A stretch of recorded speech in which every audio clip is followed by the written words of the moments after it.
On va démarrer avec le premier élément pour construire son rig.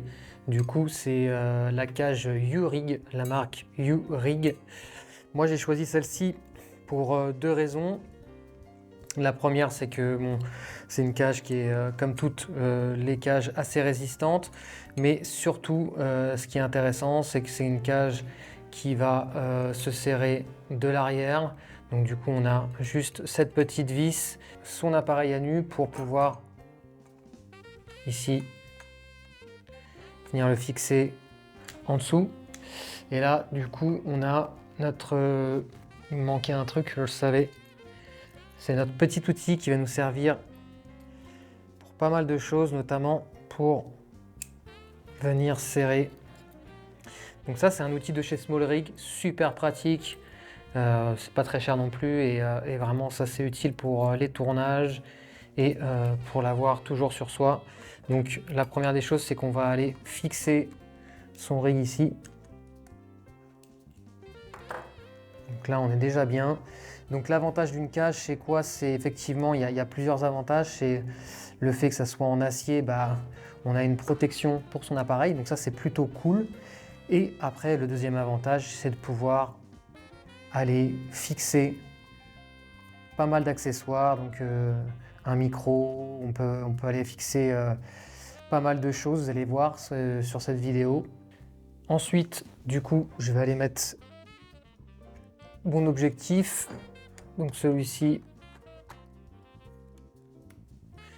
c'est le 18-105 de chez Sony. Il va de grand angle jusqu'à téléobjectif 105. Vous ne voulez pas vous trimballer avec 50 objectifs.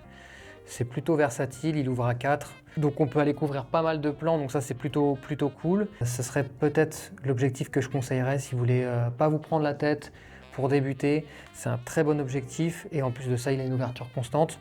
Donc ça c'est le 18-105 de chez Sony. Voilà, ça s'appelle du coup Small Rig Base Plate 15 mm. Donc pareil, je vous donnerai le lien directement, hein. Moi je l'ai pris sur Amazon.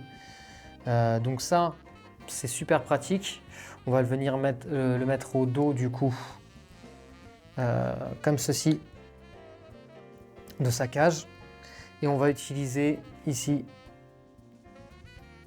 cette petite vis qui va venir directement se mettre à l'arrière. Voilà, une fois qu'on l'a vissé un petit peu à la main, on peut revenir avec cet outil-là, hop, fixer au maximum. Voilà, toujours bien vérifier que tout est nickel au niveau des fixations. Voilà, là je suis au max, super. Donc on a ça. Et là, ce qu'on va poser directement derrière, c'est les deux rails. Ils appellent ça des rods en anglais. Voilà. Et du coup, on va venir les positionner de chaque côté, resserrer ici, là. Et une fois que j'ai ça, là déjà j'ai une bonne base. Ce qu'on va ajouter ensuite, c'est notre semelle de base. En fait ça, pourquoi je l'ajoute? Parce que c'est plutôt utile de l'avoir toujours en fait en dessous de cet accessoire là pour pouvoir tout simplement aller se fixer directement à un trépied. Donc ça c'est super pratique, moi je la mets tout le temps par défaut. Pareil, je viens la positionner, je viens la resserrer. Voilà, ça donne ça ici. Et là on a un système déjà complètement stable. Et vous allez voir, ce qui est bien au fur et à mesure de la construction du rig, ce qui est bien, c'est qu'on va aller mettre du poids sur cette caméra là. Donc on va stabiliser en fait la caméra. Donc ça va être super bien pour aller faire des prises de vue à la main, puisqu'on va du coup équilibrer un peu plus la caméra et ça va nous permettre d'avoir beaucoup plus de poids et de stabilité dans nos mouvements. Parlant de stabilité, on va ajouter cette poignée de chez Small Rig. Donc cette poignée elle est super pratique parce que avec la cage, la U-Rig, elle va venir en fait s'adapter ici. Donc ici on a une vis spécifique qui vient se mettre sur le dessus. Et là, tout simplement, on va pouvoir aller visser à la main. Voilà. Et en utilisant toujours le même système, cet outil-là. Vous pouvez venir resserrer aussi à l'intérieur. Voilà, on va avoir du coup une prise supplémentaire ici au niveau de la poignée. Ça va nous permettre d'avoir justement sur des mouvements, avoir plus de stabilisation et du coup, pareil, moins de prise directe sur l'appareil. Donc forcément, moins de mouvements, moins de micro-mouvements qui vont faire bouger la caméra.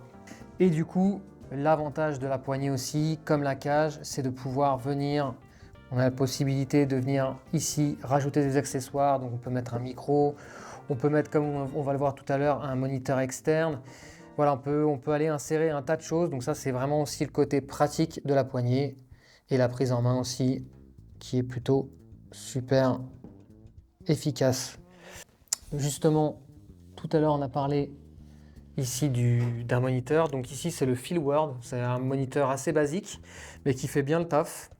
Et du coup, on va venir...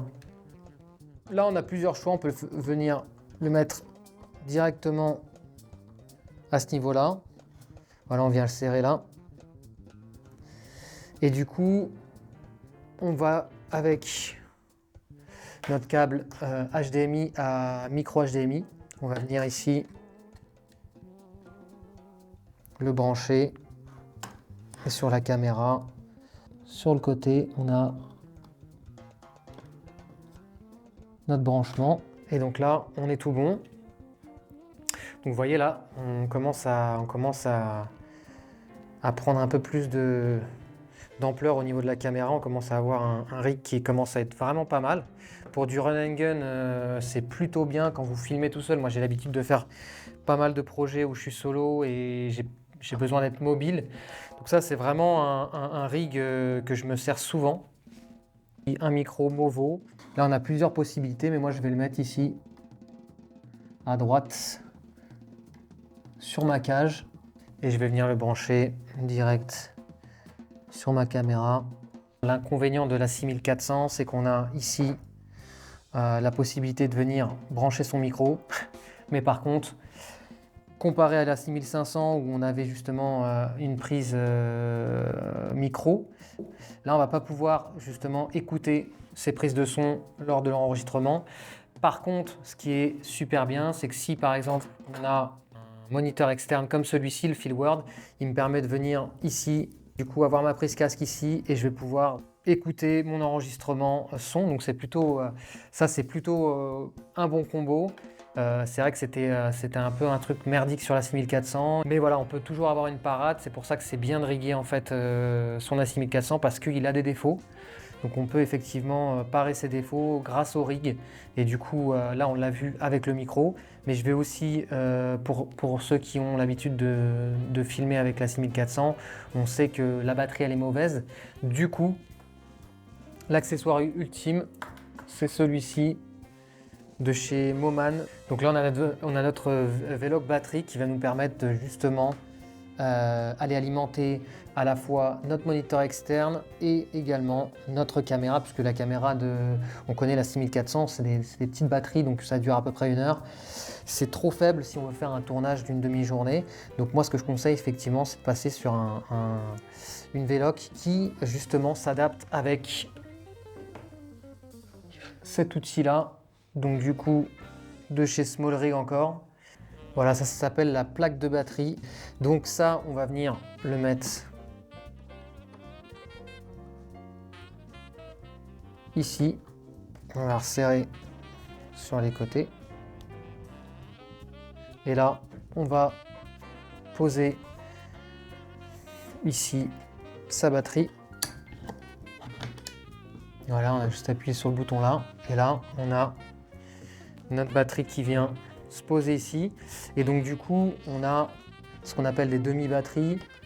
Donc ça, c'est des batteries qui permettent d'être connectées en d'étape ici à sa batterie là, avec justement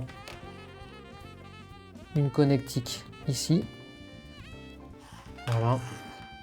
Et là, je vais venir la brancher du coup comme une fausse batterie, comme une batterie, pardon. Là, je vais pouvoir refermer convenablement. Donc du coup, là, je suis alimenté directement via ma batterie externe en V-Lock. Et du coup, ce que je peux faire, c'est la même chose ici.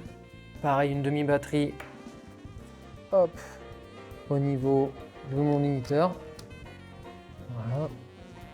Et là, je viens l'alimenter de l'autre côté de la batterie. Donc on a une autre sortie.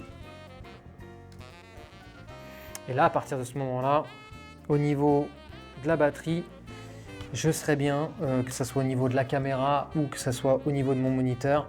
J'aurai plus de problème de batterie pour au moins 3-4 heures facile. Là, grâce à la batterie, j'ai été mettre du poids à l'arrière, donc du coup, ça stabilise complètement en fait mon rig. Ça me permet de pouvoir faire pas mal de plans au niveau, même à la main, du coup, parce que je vais avoir, grâce à cette batterie-là, un point d'appui au niveau de ma poitrine. Je vais venir resserrer ici au niveau des coudes, et là, je vais pouvoir bouger ici convenablement parce qu'en fait, ma caméra elle va être totalement stabilisée. Donc ça, c'est vraiment très très cool comme rig. Là, on a son moniteur, on peut directement voir ce qui se passe. Et ici, je peux rapidement zoomer. C'est pour ça que j'aime bien aussi cet objectif-là. Je peux directement faire un zoom facilement avec mon pouce gauche et aller prendre le point ici. Donc ça, c'est un rig que moi j'affectionne particulièrement. Ce qu'on peut même rajouter, effectivement si on est à l'extérieur, c'est un ND filter qu'on va venir ici directement visser à son objectif. Et là, ça nous permettra d'être en total contrôle avec la lumière, surtout si on est en extérieur. Voilà, là on a du coup un rig plutôt pas mal. C'est un rig assez simple, hein, il n'est pas trop complexe, mais vous voyez que ça fait complètement le taf. Ça permet à la 6400 de vraiment aller le booster un peu plus, parce qu'on sait que la 6400, son gros problème c'est la batterie, et le deuxième problème c'est le manque d'un port casque. J'ai passé un petit peu de temps à le mettre en place, mais une fois qu'on l'a en place, ça bouge plus quoi. Et après, c'est vrai que c'est surtout très pratique quand on va en tournage, parce qu'on a plus cette contrainte justement avec les batteries, cette contrainte aussi de stabilité qui nous manquait avec la 6400. Et maintenant, on va pouvoir venir aussi brancher ses écouteurs au niveau ici de son moniteur. Voilà, du coup, c'était une petite présentation sur le caméra rig que j'ai pu faire sur la 6400. Moi perso, je suis super satisfait de ce rig là. J'ai fait beaucoup d'achats qui m'ont servi à rien, mais là pour le coup, je vous cache pas que ce rig là, il me convient à perfection. J'ai fait également un rig sur la 7 III, donc je pourrais faire une vidéo là-dessus. N'hésitez pas à me dire ce que vous pensez de ce rig. Si vous avez fait aussi des rigs, n'hésitez pas à poster votre setup sur les commentaires pour que je vois ce que vous avez fait. Comme ça, on pourra partager ensemble. Je vous dis à très bientôt sur une nouvelle vidéo où on essaiera de faire pas mal de petits trucs comme ça. Les constructions Lego, ça me plaît. N'hésitez pas à vous abonner, à liker la vidéo si vous avez aimé. Et je vous dis à très bientôt dans un nouveau tuto. Allez, salut! Oh le cochon! Oh le cochon! Il y en a un qui a mangé encore comme un porc.